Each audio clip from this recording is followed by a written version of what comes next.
בקיצור, השתחררתי סוף סוף מהצבא אחרי אבולוציה של 3 שנים. סדרן! 2! הייתי חופשי, אבל לא היה לי גרוש על הנשמה.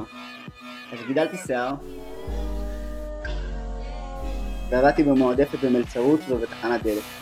אחרי שהיו לי מספיק ג'ינג'ים, יכולתי סוף סוף לטוס לנקות הראש.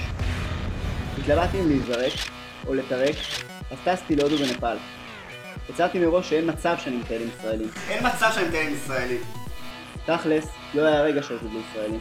יואו, אחי, במבה וקולה! אחרי שפגשתי מישהו שטען שהוא ראה את האור, בוא'נה אחי, אני רואה את האור. ואחרי שאימא שלי לחצה שיעשה משהו עם החיים שלי, ולא תסיים כמו דוד משה. שוקו בננה! החלטתי שהספיק לי וחזרתי לארץ.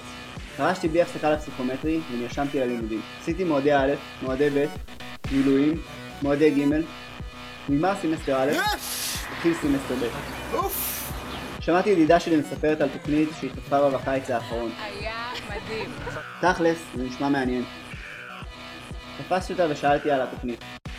היא אמרה, זו תוכנית של חודש במדרשת עין פרת, לימודי פילוסופיה, יהדות. אני שמעתי. זו תוכנית של חודש שבה מחזירים אותך בתשובה. שאלתי אותה אם בזה מדובר, היא צחקה ואמרה שזה ממש לא קטע. ראיתי שיש לה במבה חלבה בשיער, אז אמרתי, יש לך במבה חלבה בשיער. למה לתת לה להסתובב עם זה כל היום? היא המשיכה לספר לי על חוויה משמעותית, וניסיתי לדמיין איך זה נראה.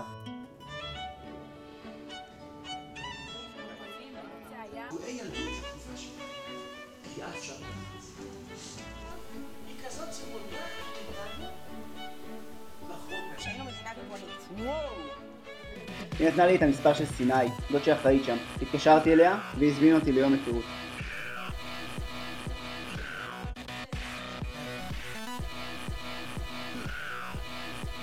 בקיצור, נרשמתי לתוכנית אלול.